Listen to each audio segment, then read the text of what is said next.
This is pretty cool. Pretty cool to just even share what I do. Even the fact that, some people know about me is pretty awesome. So Isn't it though? It's like something that you're passionate about and something that you enjoy doing and something that you're successful at. And people there's like so many people, especially nowadays, who want to be known, but they don't have anything necessarily that I don't want to say they don't offer anything, but they just want to be known, but they don't like do right. anything. They don't like have any particular skill that they excel at. They don't put necessarily in the work or the time to be good at the skills that it's required. So it's cool to kind of like have people who like thoroughly enjoy something and they do it, and then the byproduct or one of the byproducts is just like becoming more known. Yes.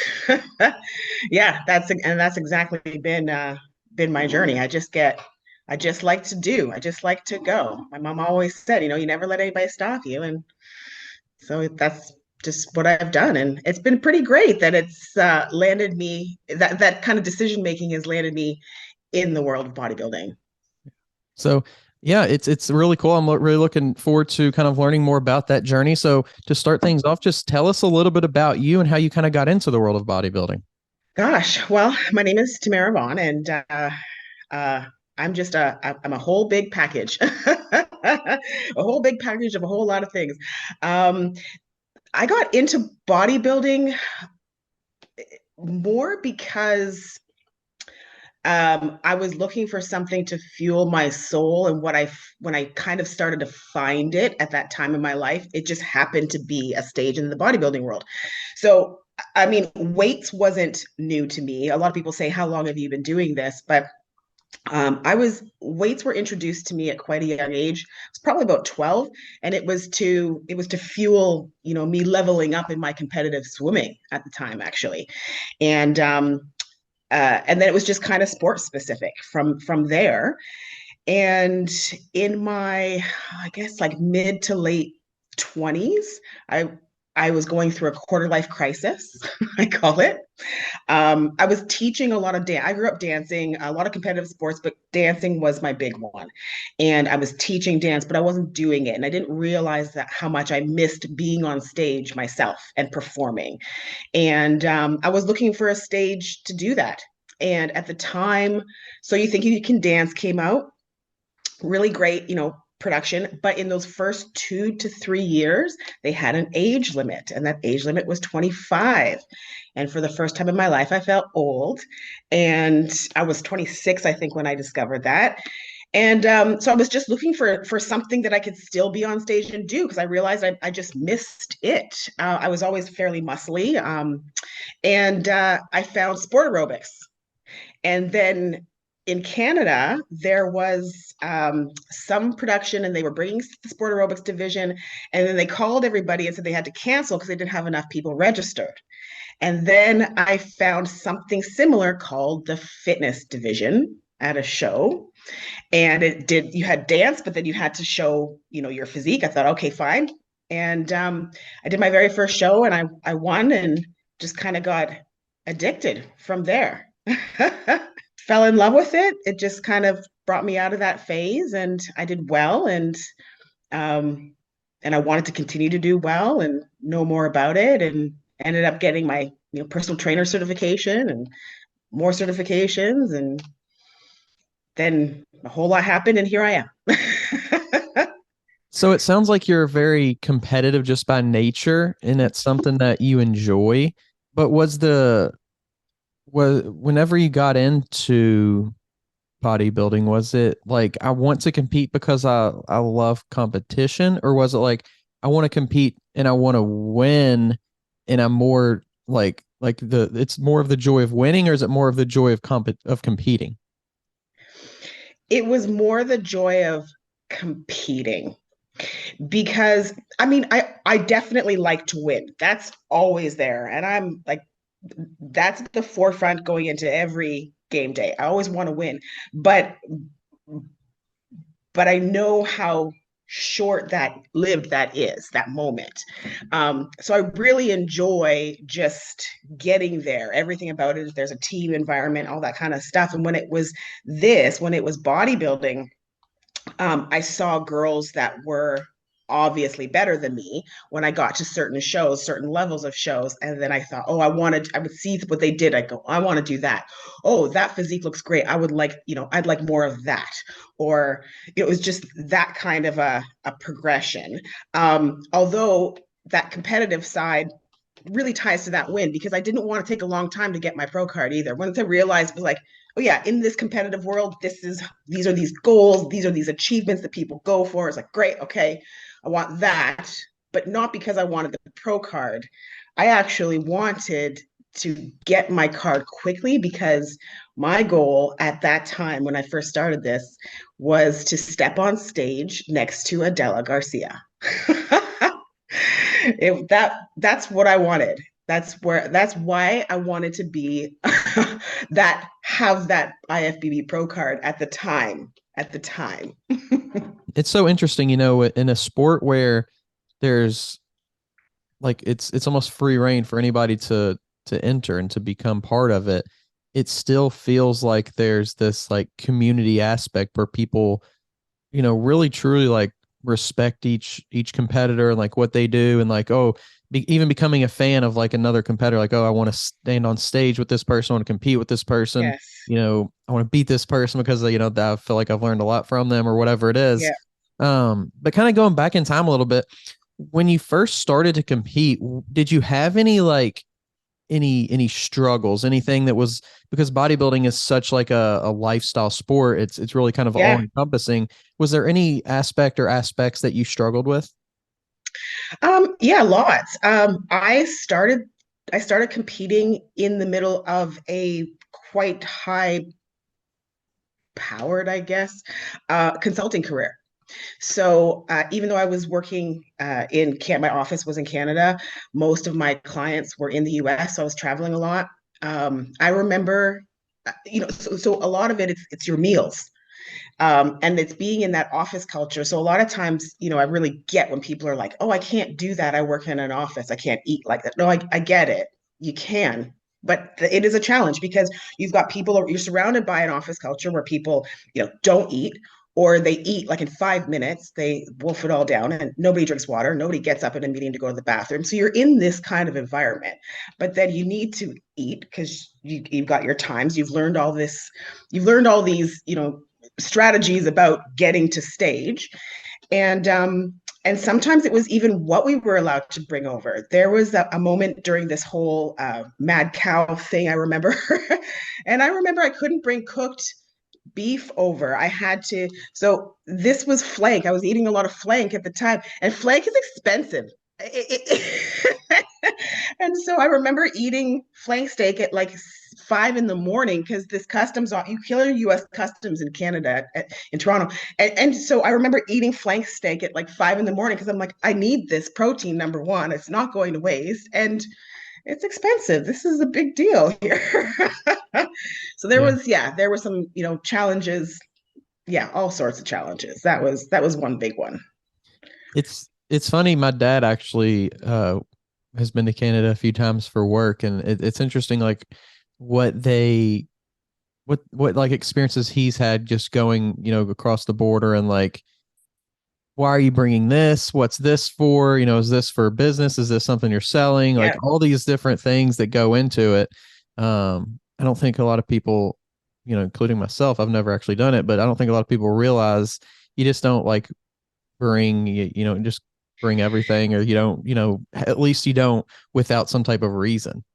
Yes. I remember having, I mean, you still take caution these days too, but I remember, labeling everything, because I didn't want to bring jars of protein powder if I went for, a 3 day or a 5 day, whatever.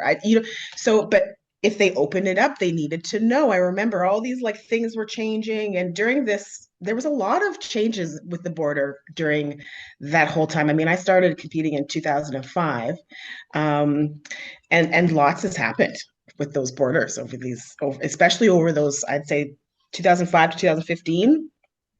Yeah, big changes. Interesting. So always constantly, yeah. Quarterbacking your luggage. Yeah. What have you noticed in when, going from Canada to the United States? what have you noticed kind of about the differences in just like bodybuilding culture, fitness culture, health culture? Like, what are some of the big differences? Gosh, well, it really kind of depends even on where you go in the States. But first and foremost is the sheer numbers. I mean, the numbers of people in the States over Canada.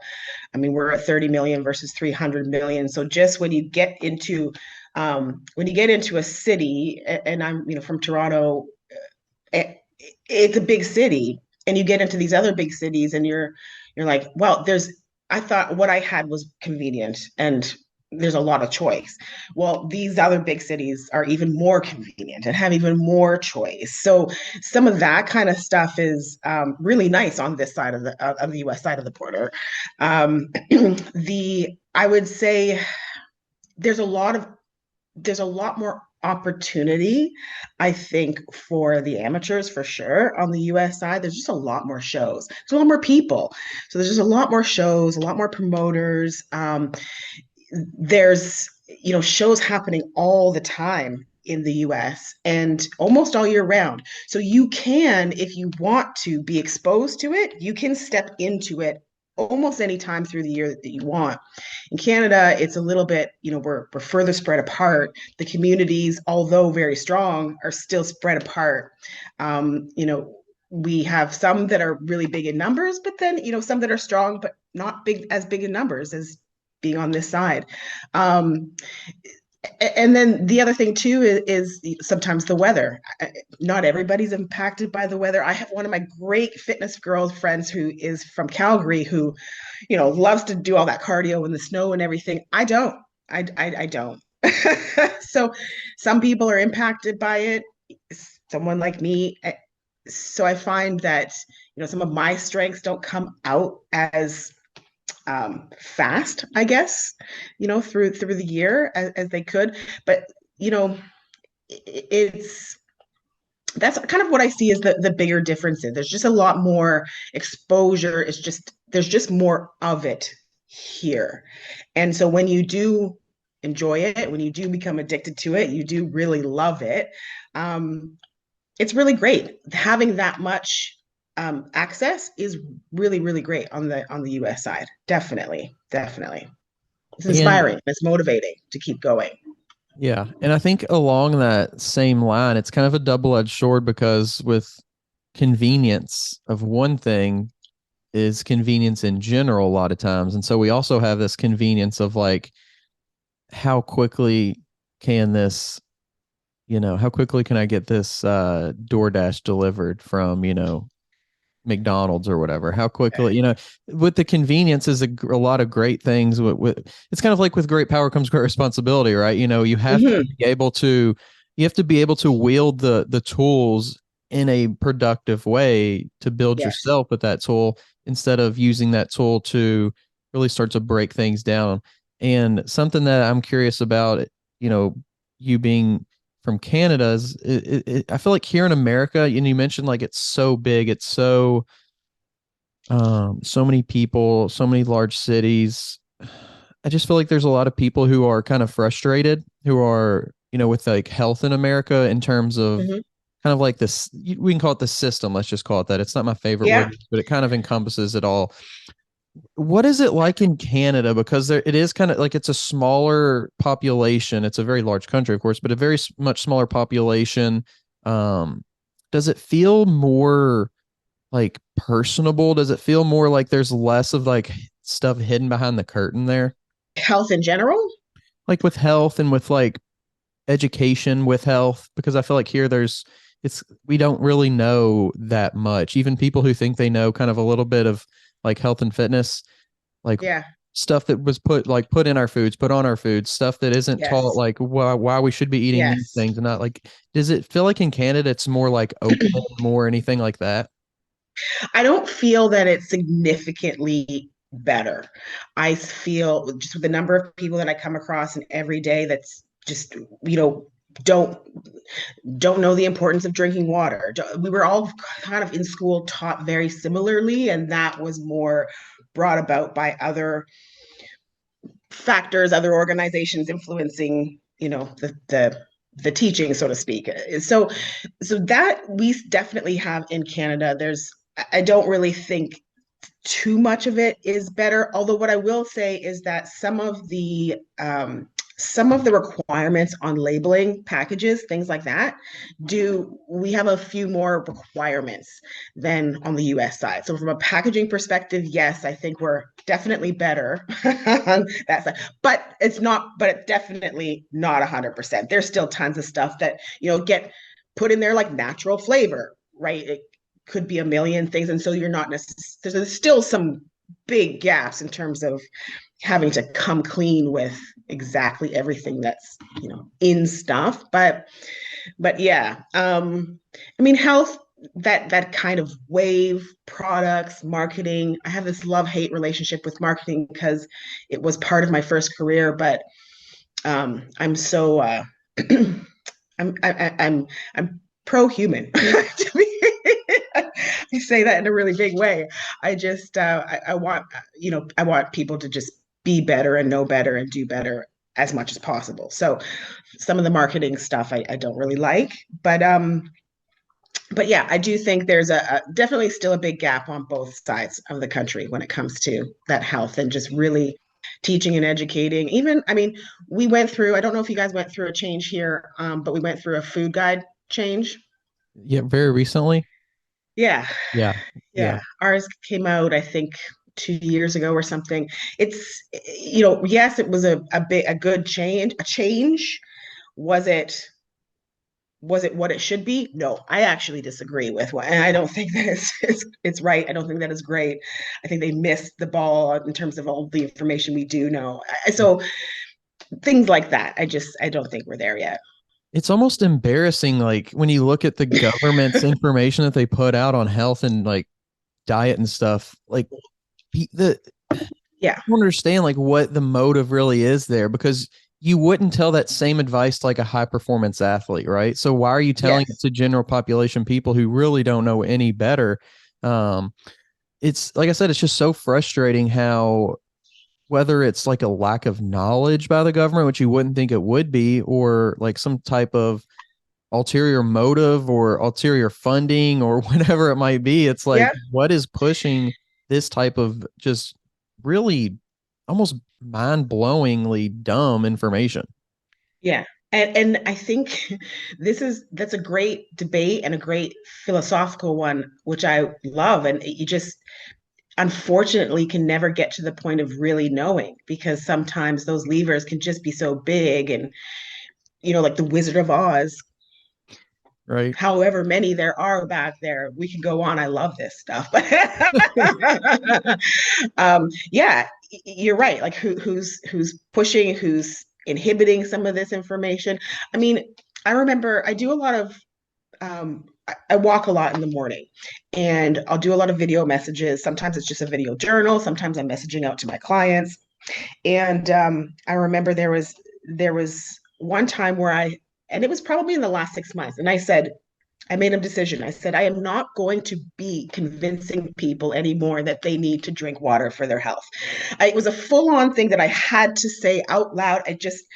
Because I have gotten I'm so emotional about water. Like people who know me, they, it's, I think it's mistreated. I think everyone's walking around is underhydrated.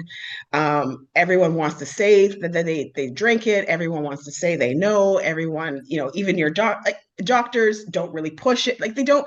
Everyone says, but we have all this lazy language that we have just gotten used to, that we're just accustomed to. We've just kind of hide behind, and everyone just loves to just hang on top. But at the end of the day, if you focus on some big things, and they're big things, scale down all the little crap, focus on some big things, and be really honest about those things.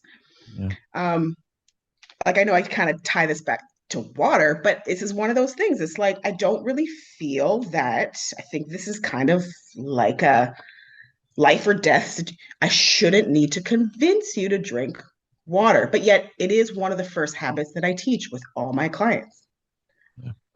And I do it on purpose, and we argue sometimes. And it's crazy to me like what, like why is there almost like a human right now, like a human, um, it's like we're like humans are so like being like against themselves, anti-human. Like you said, like you're pro-human.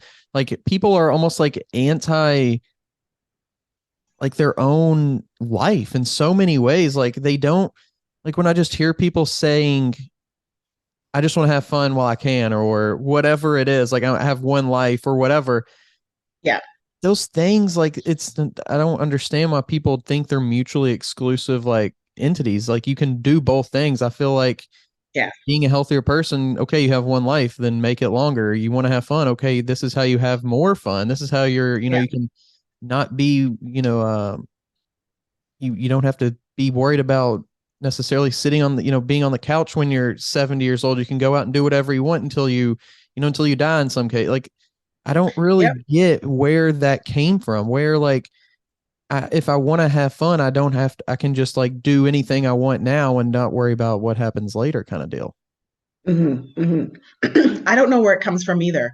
Um, that's a fascinating human behavioral question. It's unfortunate. It's like some of the definitions around um, just really simple things have gotten very wishy-washy, and I don't know why the definitions have become so loose. But you go like to what you were saying about having fun and even health. A lot of people just think health is a diet, which I only use the word diet if I'm prepping for a show. Otherwise, like we have these. So then people get in their heads and they get their blockers on, and it's just that where you just said, health is also about having fun and having this balance, and and I don't think that having fun needs to be defined as just like I don't think every good feeling needs to be defined as like happy, Yeah. because then being unhappy or you know going through the struggle of something fun, right, is not a bad thing at Right. all. And so when you look at it as being a bad thing or unhappy, like the opposite of something positive, then all of a sudden you're trying to avoid it, and then all these other problems ensue. And it's like, no, just simplify. Just yeah, you might be going through a hard time having your fun or whatever it is, but that is all part of it, and it's necessary. It's like you need sleep in order to be awake. You need both. My kids try to fight that sleep thing, and I say no, it's a macronutrient. I try to change them, like you need food, you need it, right? It's the same kind of thing. You need all that in order for that fun to really be like, for your spirit to really explode, right? For it not to just to be like, oh yeah, I had a good time. Yeah. No, it's very true.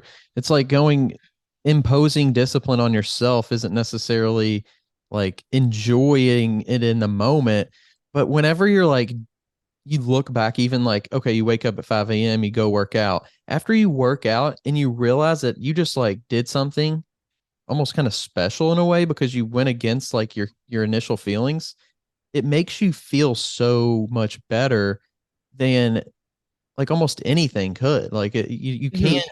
you can't I feel like you can't do anything, you can't eat anything, like no substance is going to make you feel that way.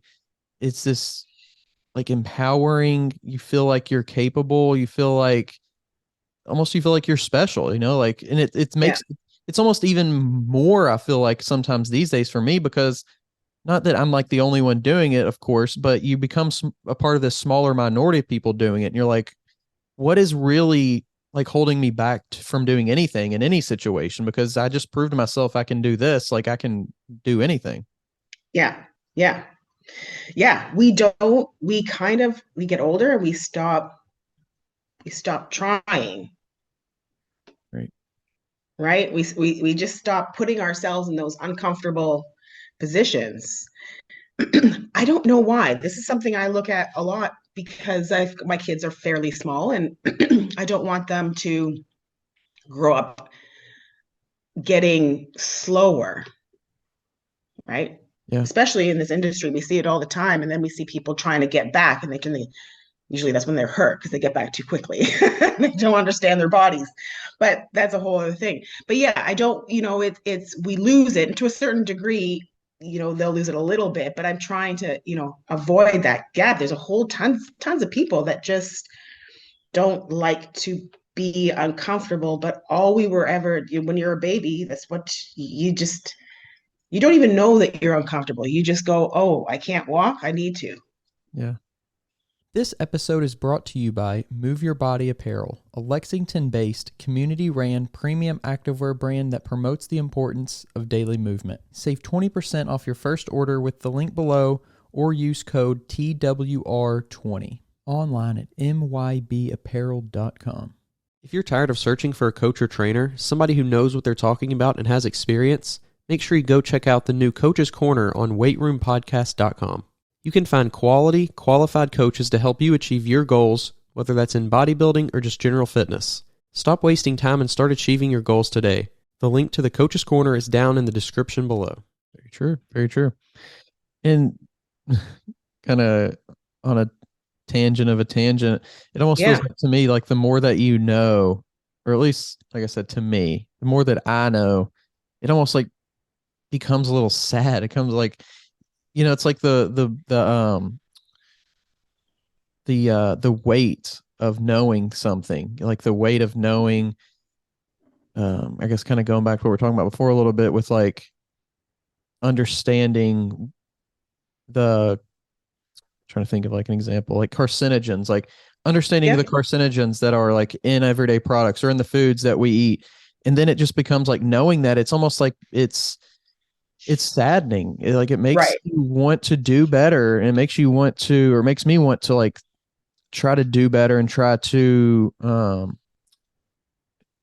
don't know, like make a change some way, somehow. Like big, like something that's been really bothering me, like it's not bothering me, but like big corporations and like the power that they have, and like, just kind of how we don't even understand, like looking back 100 years ago, like you would be able to like go down the street to get a hamburger from somebody that just made it, that just like, it's their business that they just just started up or something like that. And now it's just like, even when you like, I was going out for dinner last night and I was like, let's go somewhere small, somewhere local.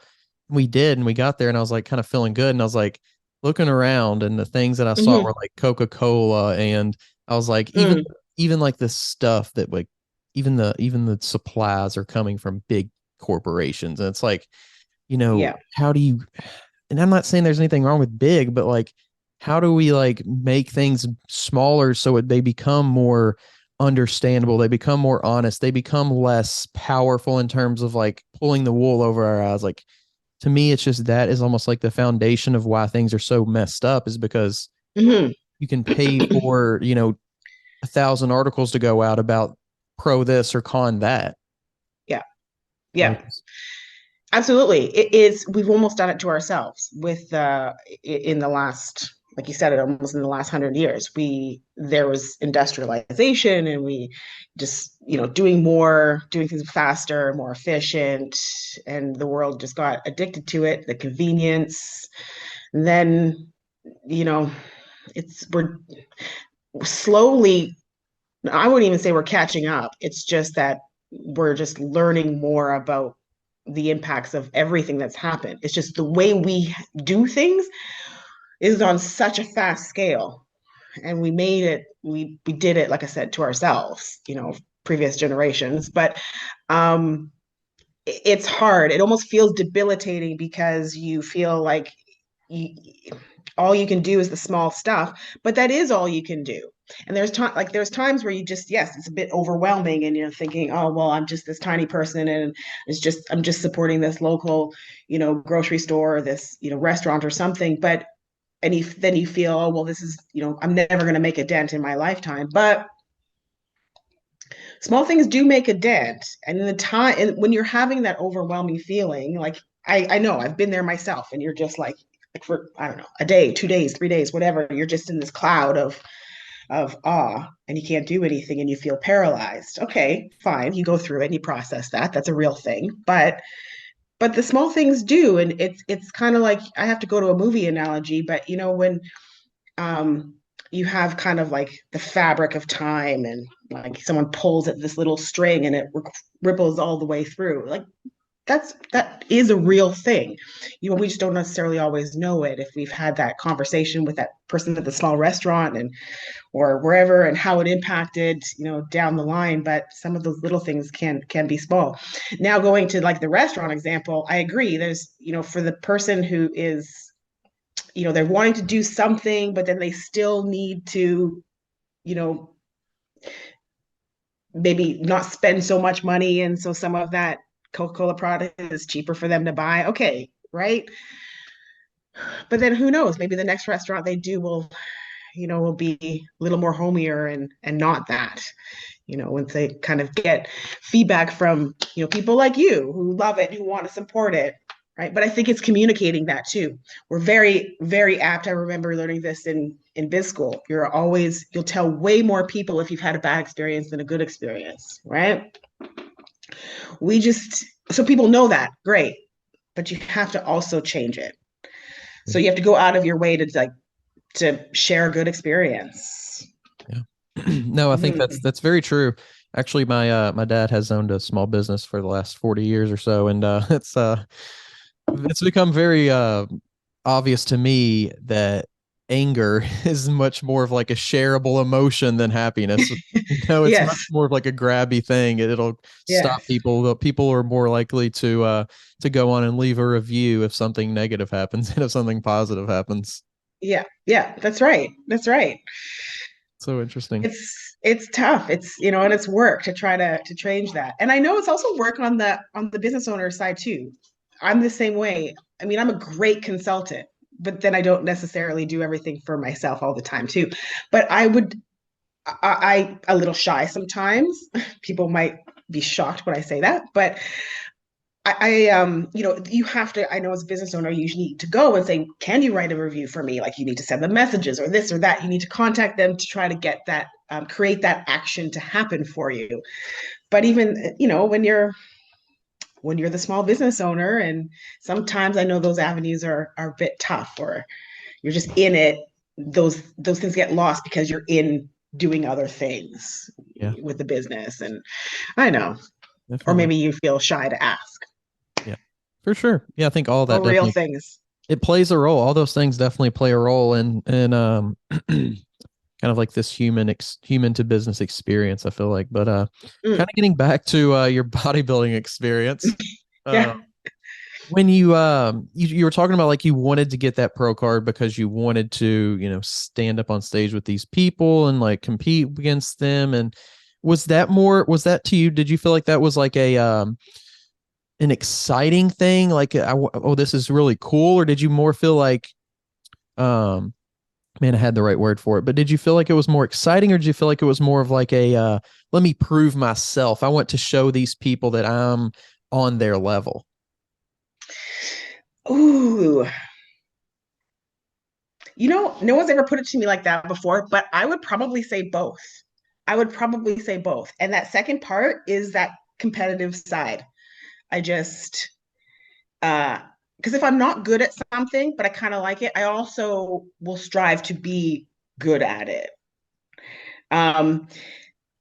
So on the bodybuilding side, and even with the bodybuilding, I wasn't so concerned or fascinated about the bodybuilding. I love training, weight training, yes. And my body just does what it does, and I know what you learn and what you need to do. But but the fascination by the bodybuilders and stuff, the men, the women, I didn't have like that. I didn't have that love affair from before or anything like that. I knew of it. My uncle just lifted a lot. He didn't compete, but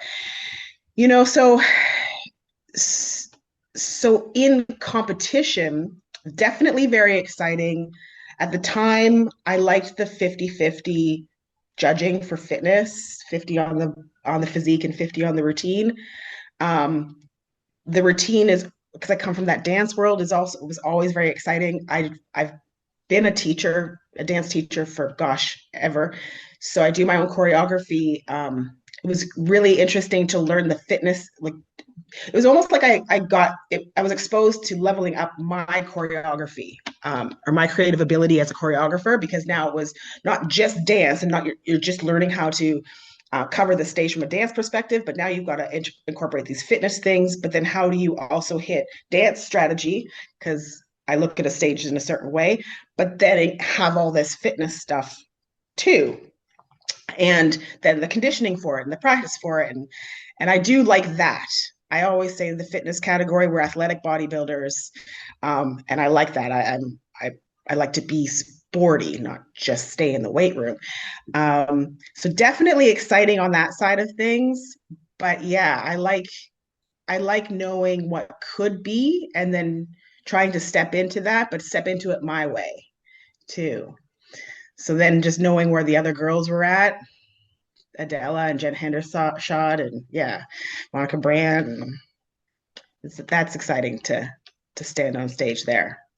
So because you do your own choreography, how much more time do you feel like that adds into the equation?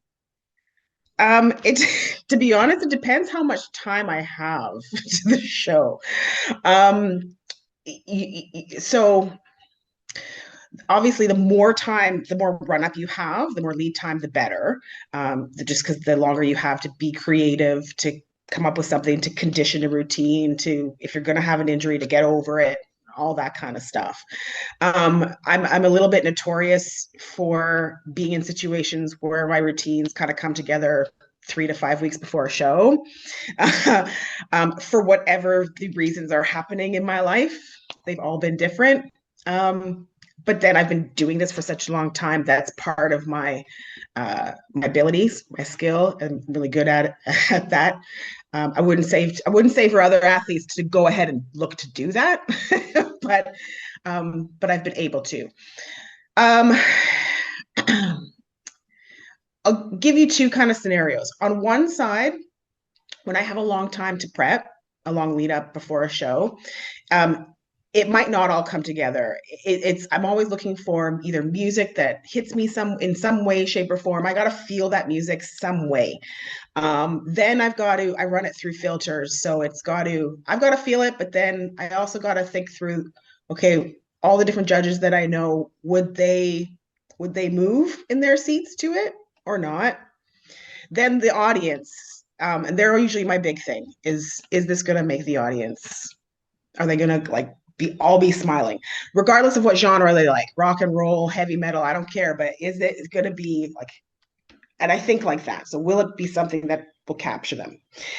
So from a musicality perspective, then I have the guy that I work with who then does the whole backing track and brings out something that I can actually go on stage to. Then the choreography, if I'm choreographing for myself, well, I kind of know what I can and can't do, and what I've been working on skill wise, and where I might want to put something new in. But when I'm choreographing for clients, I ask them all kinds of crazy questions. They think, they probably are like, I signed up for choreography, but just to really get at their personality, because then I go into my little think tank and I come up with stuff that makes, puts the moves on them on the stage that they're going to be performing on. But then it comes down to conditioning. Like, you create the routine, great, and then you got to learn it, and then you've got to condition it, and that you want as much time as possible. It's hard. This last time going into the Olympias, I was going through all sorts of things, and everything from my routine came together, fortunately and unfortunately, at the last minute. So my music didn't come to me until, I think I got it maybe 3.5 weeks before. So I was kind of rushing. I had to rush my whole process, being creative, coming up with it, and then conditioning it before the Olympias. So that's not the greatest scenario that you want to be in. It can happen. You can do it. But the more time you have to condition, the better. Now with the pros, I mean, our fitness routine is 2/3. It weighs 2/3 of our score, and then 1/3 is the physique side of things. So that routine is, even more important to get it solid. And Yeah, there's a lot of physical practice. There's a lot more mental practice than the physical. There's lots of visualization, lots of just, I have a whole strategy how I get things. Yeah, there's a whole kind of mental intellectual piece that ties into it all, that It would helps with almost, those brain connections. yeah, it would almost seem like it would have to be because you can only do those things so many times. You can only, put that strain and stress on your body so many times. So having some sort of way to like mentally do it or watch it or whatever it is seems so vital to just like drilling it down even more. Um, Yeah. so you mentioned like this idea, and it's really interesting that it's something that you want the judges to almost enjoy as well, like from a personal level. You want the crowd to enjoy it from a personal level. How much psychology goes into choreography just from the aspect of like knowing how this thing is going to make someone, just like not an individual but just a person in general, like react? And I know like that Mhm. even maybe down from like a decibel perspective, like this certain level is optimal level for listening and it makes people respond better. Like how much of that goes into it as well? I think it's kind of how much you want to put into it. Some people do their routines, um, and they're great, and it's, let's say the ball is like or the sponge is like this big, but you can do more, you can think more, you can be a part of it more, where your sponge is just bigger. Um, so for me, look, we put, and especially fitness, because it's our training week isn't like everybody else's. So from a amount of time we put into our workouts, our training schedule, I believe we're probably the highest. We're the most involved, most intense group from a I think that the variety and the time and the strain. That said, because you do, and when you get to this level, when you spend this much time doing this, you really want to make sure that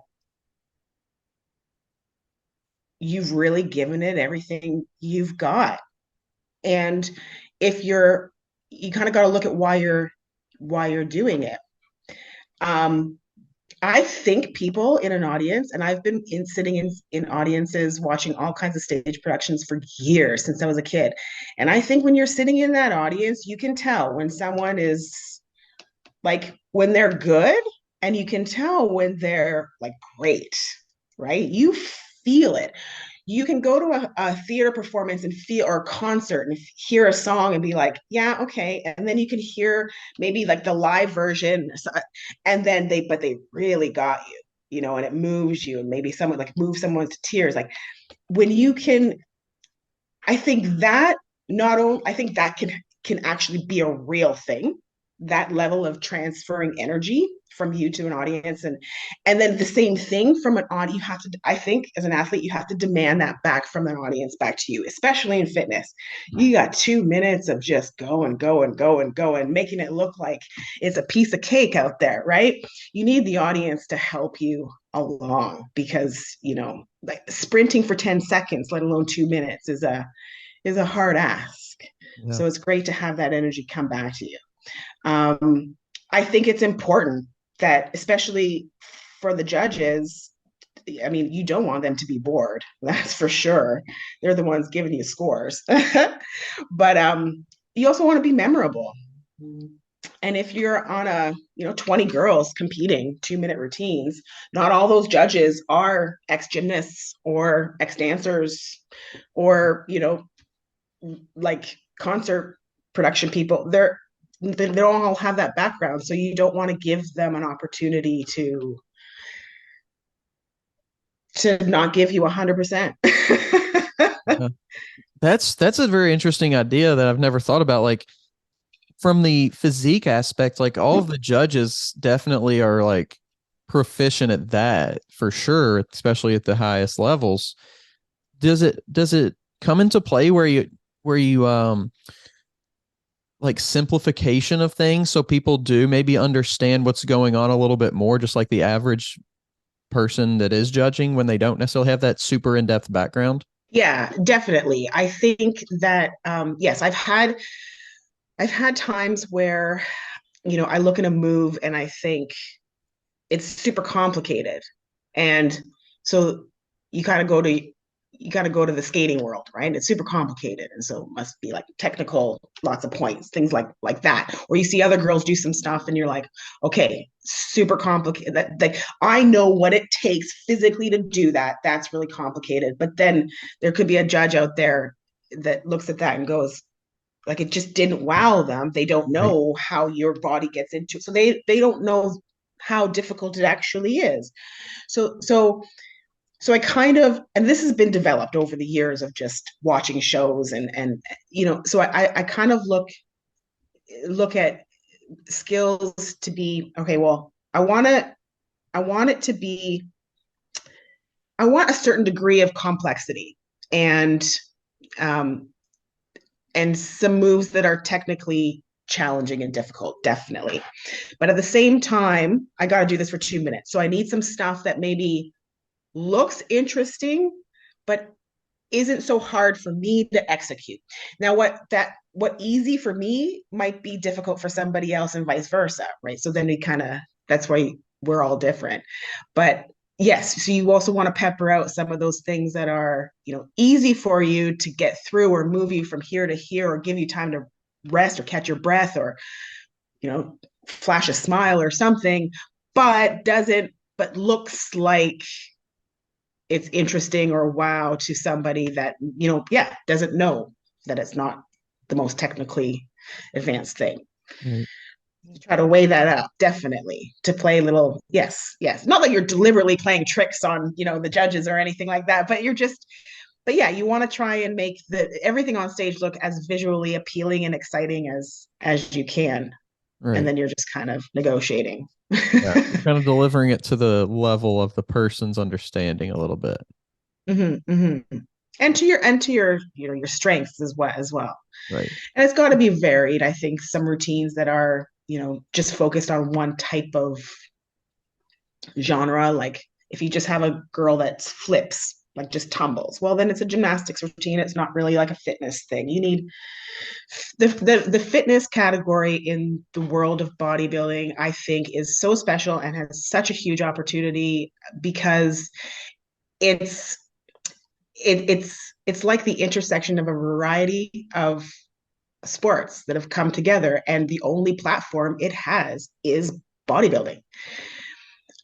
So you have gymnastics, and you have dance, and you have breakdance, and you have like martial arts, and you have just all this really cheer, and it all comes together on this stage. It's pretty dynamic. It's pretty intriguing.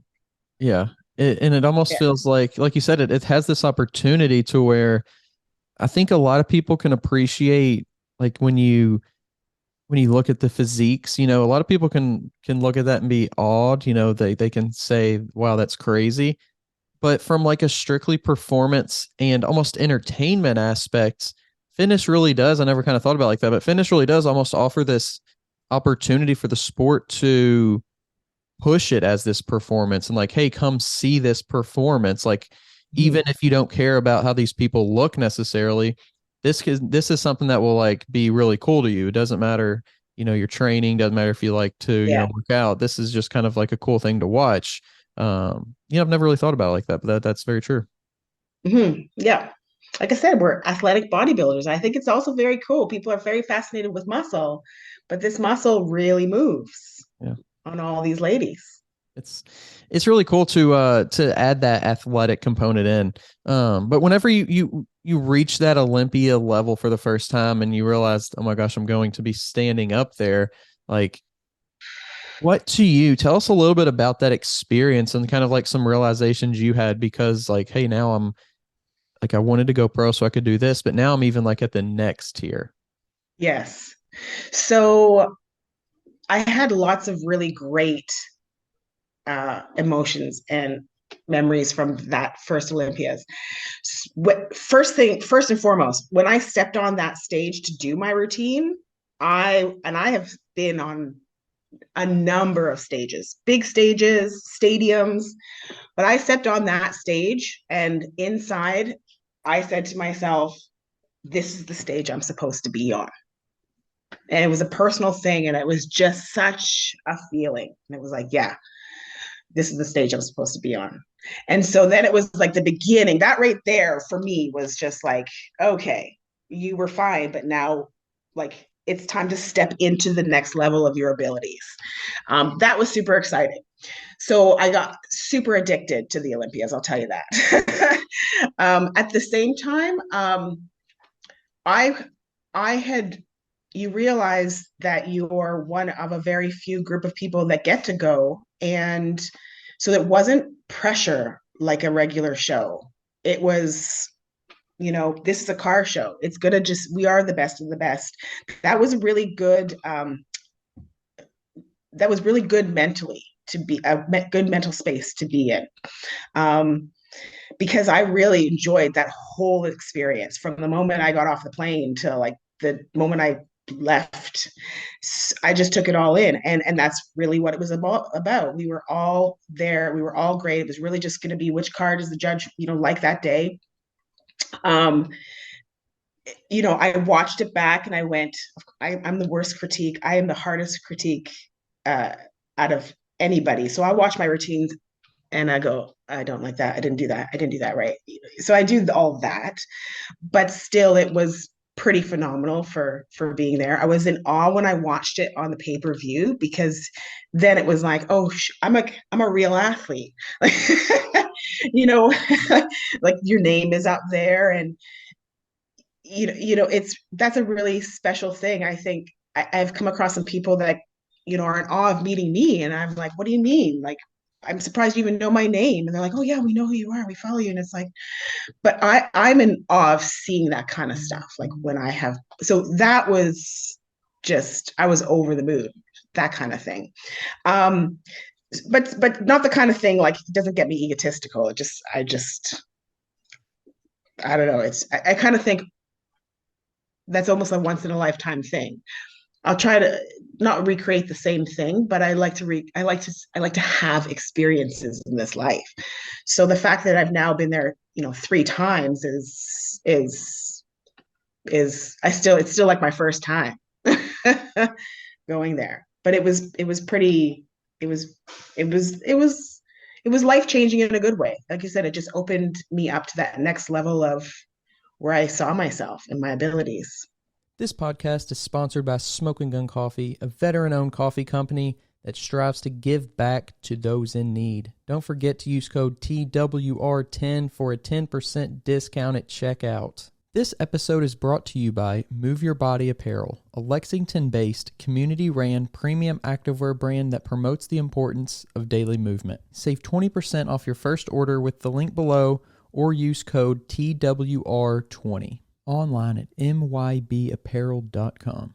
It's crazy, like, because even before you like had that experience, right? You were that level. You had that within you. Like, it was just a matter of like actually getting on the stage. Yes. But it's amazing how having that specific experience and doing it and going there, and how like being actually on the stage can make you see yourself differently, even though all those things are already within you. Mm-hmm. Yep, absolutely. And you can tell, it goes back to something we were talking about early in this conversation. And it's that personal, that inner person on the inside that goes, yeah, I did that. I got to do that. I did that. No one did it. I mean, people help you along the way, yes, but it's that realization of you did it. Yeah.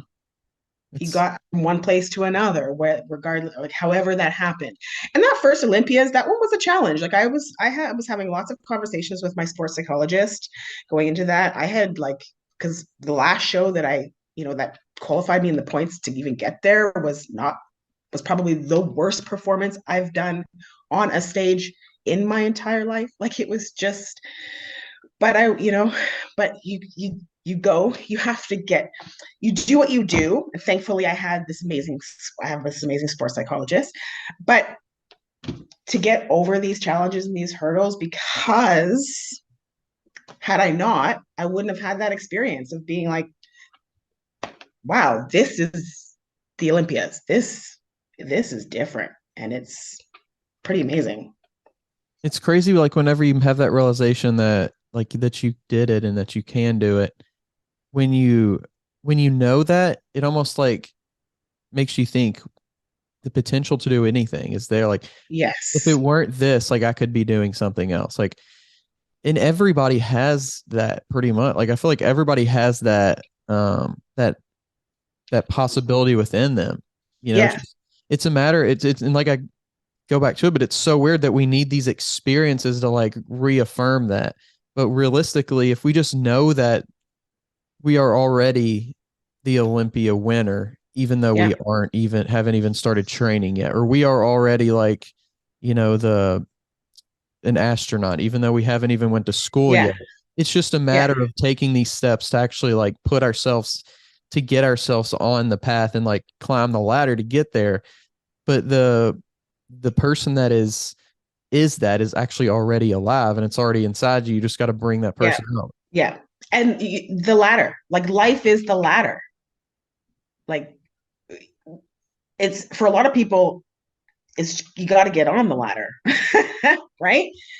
Yeah. And that's it. Like it's tough sometimes to get on the ladder and just to keep going. But that is it, and it's getting to the next rung, and that's a great analogy, actually. The ladder, I like that. Yeah, and it's just like whatever you want to do. I mean, of course, there's some things like that you can't potentially do just based on your genetics and things like that. But like Mhm.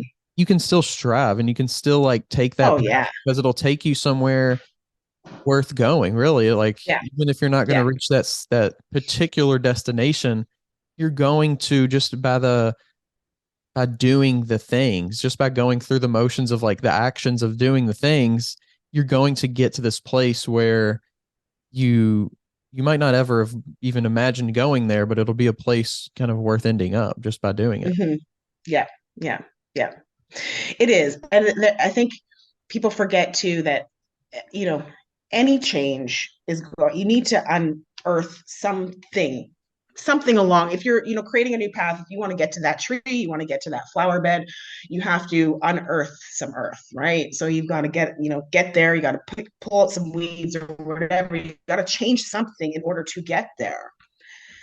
And so pulling out weeds is not a bad thing if you're in the garden, and that's exactly how our like almost anything is that we want to do. It's really, if you look at that, my psychologist, she says, don't water the one of the things. She says all sorts of wonderful things, and some things really stick. It's just for when you just need those couple of things to stick. And then one thing she said to me was, don't water the weeds, because in my brain I was thinking it was something to do with a show or something I missed, a skill I missed or something. And it was like I kept thinking about it, I kept thinking about it, I kept thinking about it. And so then I was afraid. It was making me fearful. And she's like, you're watering the weeds. You're watering the weeds. Because I guess kept putting my head in it, as opposed to how do I do something different? How do I change it? It's not working. Do something different. Anyways, yeah, but right. So it's not that hard. We look at it as being hard. And Right. it's just that perspective. It's just that lens. Yeah, definitely. Your brain, your thoughts. If you can master this little thing within you, then you can really almost do anything. Right? Yes. That's the isn't that not the path to enlightenment? Very true. Very true. Yes. Gosh. But yeah, it is it's I'm reading I'm really big on, I'm not a psychologist. My brother is a psychologist. Um, I like philosophy until I get, you know, too antsy and I got to do something else. But I'm reading this book called The Extended Mind. I'm looking over here because it's just right here.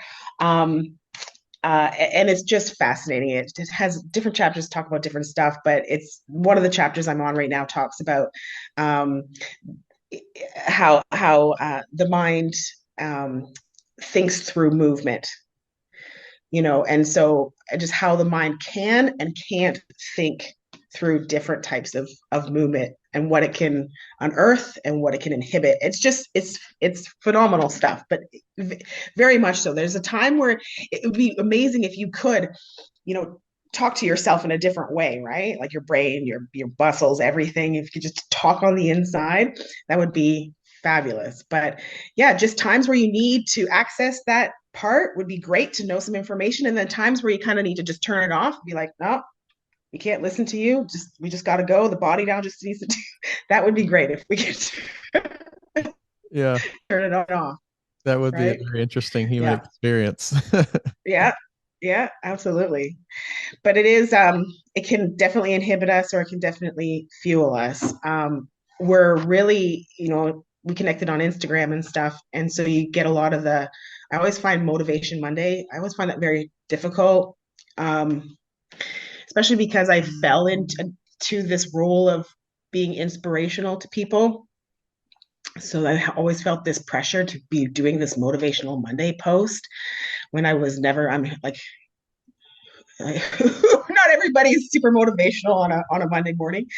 Um, but even just knowing sometimes that like you can't be like that all the time, and that's okay because sometimes you just need to be in a habit and you just need to wake up and go, and you just need to turn the mind off and let the body just do what it does. Yeah. Sometimes those are crucial too. Right. Yeah. It's the argument between like the discipline and motivation. I think both are very, very important. I Hmm. think the motivation is kind of what makes us human in a lot of ways, and you can't discount it, even though I think discipline is Yeah. the one that gets you realistically the furthest and where you want to go. Without that motivation, like A, you probably wouldn't have started, Yeah. B, you're not gonna, I think the motivation is where you become like this, it becomes your thing. It becomes like you put your little stamp on it. You put more creativity into it. The discipline is kind of like this machine aspect. It's this, just keep doing it keeps going down the line. It keeps, building this thing. But whenever the motivation that's like that, it's that human aspect, I guess, is the best way to put it. Yeah, and you do need it, right? Sometimes it can be positive, sometimes it can be negative, wherever it comes from. But um, as long as it gets you going, as long as something gets you going, and if nothing's getting you going, then having just thinking about it is when people lose both. That's when that's when it's tough. Right. Yeah. No. But I mean, a lot of people just need to. I mean, we do what we do for all sorts of other reasons. But at the end of the day, I think a lot of us just really enjoy training. And that's where a lot of everyday people need to get to, just because the benefits they can reap for just like that mental clarity or just all sorts of things, right? How we go back to that health bucket Mhm. is really just to just train on a consistent basis. Yeah. The bodies were meant to move and you know Yeah. they perform they we all perform better, not just on stage. 100%. And I think like bodybuilding, I think a lot of people, when they look either at bodybuilding or how, anything, powerlifting, CrossFit, whatever it is, like they look at these people and it's like, well, I'll never do that. I'll never be that. So I don't even need to, like, don't have to worry Yeah, about it. It's not something that I'm going to ever be. But yeah. realistically, to me, it's more of like using those people as inspiration. Like, hey, look what you can do. Look what the possibilities are. This is when you take it like really far and, take it to the extreme, take it to the max and do all these things. But imagine if you did a tenth of what these people are doing, like where Hmm. you could be, what, your life would look like if you were more physical, more thoughtful about what you ate, all those different things, like just Yeah. using them not as like this is the average person, but using them as like this inspirational person. Yep. I think a lot of times people who are new to me, I'll get this. I feel that when they're talking to me, they go, oh, they think to themselves, oh, she must have been fit all her life, or this is like it just comes easy, it just comes naturally. Where the people who have been around me for quite a long time, they know, because I'm always so very real, and I really don't hide anything. But and I think it's also important. I've been trying to do that a lot these last probably 10 years, is just to show, especially women, that, well, one, I'm not like that, but two, just like what everyday people can accomplish. Because you think like that, you think about these celebrities and everything, and I know I look at celebrities too, and you think, okay, they fell into it somehow, some things were easy, whatever, or they're an unnatural person because they're a celebrity. But I know plenty of people like me. You've gotten to where you've gotten, not because you were always the celebrity status. You just did. You just did work, effort, and not even to say that you did it like, training 6 days a week for the last 15 years. No, it's not how it went down either. But to let people know that there's more than one way to get there, wherever it is. Like, so you're going for a tenth of the health of someone like me, or, somebody. It's not hard. I think sometimes people think so much is harder than it actually is, and it just isn't. People, and I like to debunk the myths. I like to debunk, especially the ones that have been touted and they're still out there from like 30 years ago. Like, well, how much cardio do you do? Like, you don't do an hour and a half every day? You don't do 3 hours every day? Well, I thought that's what you have to do. Well, and just to lose weight, not to be in a comp, like to compete, just to some, like a soccer mom. Like, no, there's all these misconceptions about trying to get there, and I don't think it's right. I don't think that we have to do it. And like, I didn't spend my last 15 years doing that. Right. Yeah. There's a lot of myths. I know myths. yeah, tons of myths. I know this one I could go on for forever. I just, like, I mean, I did it. A lot of people, oh, you do this for a living, or you work out all day long. No, I was working as a consultant when I did my first 3 years competing. I was a consultant working, and I mean, like, I say this, so all my jobs were very intense. We always went into, all my clients were like CEOs or chief marketing officers or chief financial officers. So I had a very special, I'd say, early kind of career, that I was exposed to this level of activity. But at the same time, it was like I was exposed to that level of activity. I was wearing a suit and I was getting up, not getting up and doing cardio, but I was doing workouts on my lunch, and I was doing ridiculous cardio that I don't ever do anymore, thank God. But because I know better now. But at 10 o'clock at night if I had to, eating at the right times, like just making it happen, and prepping food, and yes, still being in my 20s and having a life, and this corporate career. I did it all.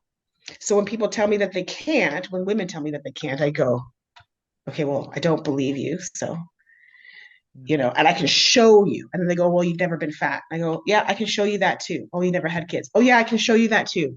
Okay, well, you didn't have like 2 crazy pregnancies. Yeah, I can show you that too. Oh, you didn't have a depression. Yeah, I can show you that too. It's still possible. Very true. To me, whenever, I think the biggest thing that I hear, it's always like, and you kind of touched on it a little bit, but it's something that I can relate to so much. It's like, you must enjoy this. Like, if I enjoyed it, then I would be, I could do it too. And then in a big way, like, yeah, I do. There's something that I find enjoyable about it, for sure. Like, I really enjoy training. I really enjoy even like eating healthy. Like, it brings me some sort of like sense of knowing that I'm doing good. But like, it's not necessarily that I would rather do those things. I would definitely rather eat fried chicken and mashed potatoes and like, cake and whatever for dinner. And I would definitely rather not wake up early and have to go to the gym. Like, I would love to stay in bed. It sounds so much better. Yeah.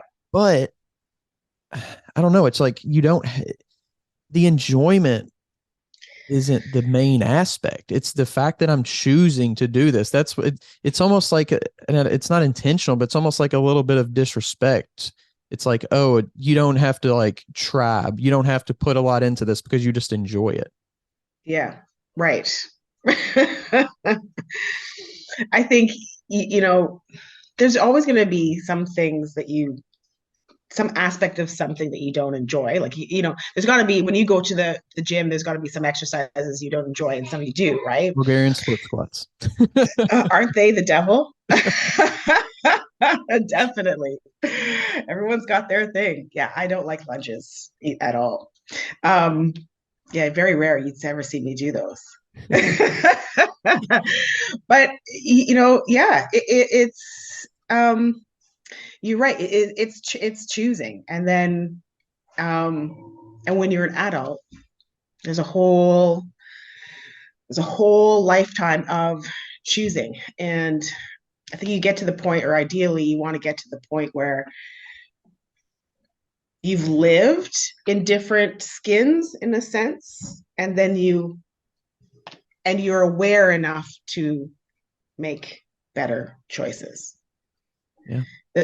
Right? Because I like people to challenge themselves and to change, to try something. It's when people do something and they've gone through a change and then they realize aspects of themselves, right? Like, this made me feel good. This didn't make me feel good, or I felt really good here. And then not losing those things.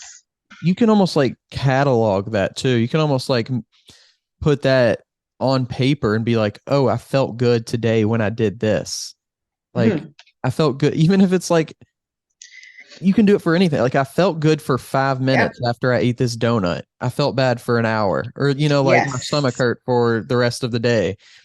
Maybe consider changing this, or, I felt really good after this workout. It hurt during it, but I felt good for the rest of the day. So which one's more important to you, that 1 hour of pain and like, that soreness, that, that breathing hard, is that worse, or is feeling, bad for the rest of the day worse after that short time of eating that cookie made you feel good? So, I think you can actually like catalog these things. You can make, if you're like that kind of analytical person, or you can even become that type of person and make things, give yourself that reassurance and that proof that like, what is good for me, what is not good for me. Yep. I think from time to time, it's good to write those things down, to catalog anytime. Everyone's different. I know I haven't been a big journaler myself, but I do every so often. You'll get a scratch, here or there, and I keep all those notebooks, and I'll go back and I'll flip through them.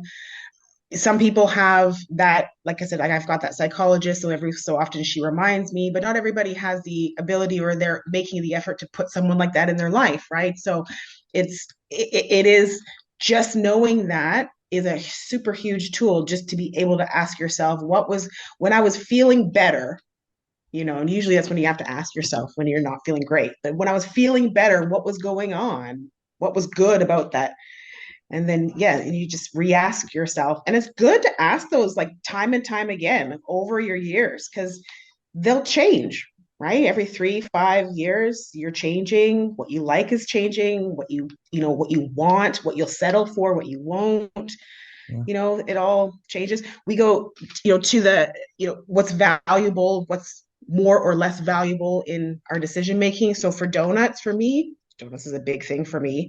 But if I'm going to have it, now I'm at a point in my life where, like, if I'm going to have it, I make it count. I make it count. And there's no, if I'm going to have that cake or whatever, it's going to be a good one. It's not going to be one that was crap, like, because there's plenty of crap out there, plenty of it. But we're going to have it. Let's go for the good one. Because the crap ones make you feel like crap, right? Or having it 100 times in a week is going to make you feel like, yes, it's good for that 10 seconds, but then for the hour later, it's not. It is great to catalog those things, I think, and to ask yourself that question, every so often. Definitely. Yeah, there's a lot of cool things that you can do, that you can learn, that you can experiment with within your life to just try to make one change, make that one change that leads to the next one. But it was really great getting to talk to you this morning. I really appreciate you coming on.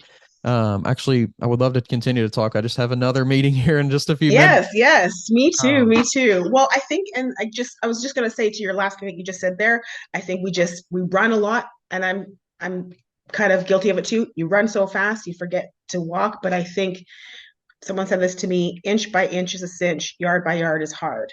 So, when you're overwhelmed and there's so much and you just don't know where to start, fitness or otherwise, it's like just something small first and foremost. You're right. Yeah, very true. Absolutely. Yeah. Well, thanks. That's really good advice. Yeah, I really appreciate you coming on the podcast. It was great getting to chat with you. I'd definitely love to have you back on sometime. Too, Daniel. And, I would love it. Definitely. And you're going to be at the Arnold, correct? I'm going to be at the Arnold. Yes.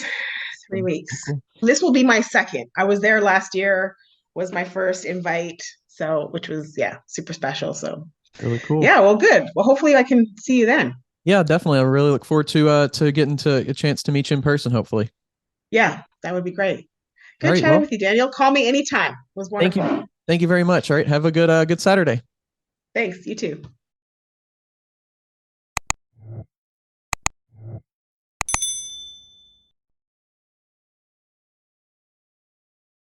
If you're tired of searching for a coach or trainer, somebody who knows what they're talking about and has experience, make sure you go check out the new Coach's Corner on weightroompodcast.com. You can find quality, qualified coaches to help you achieve your goals, whether that's in bodybuilding or just general fitness. Stop wasting time and start achieving your goals today. The link to the Coach's Corner is down in the description below.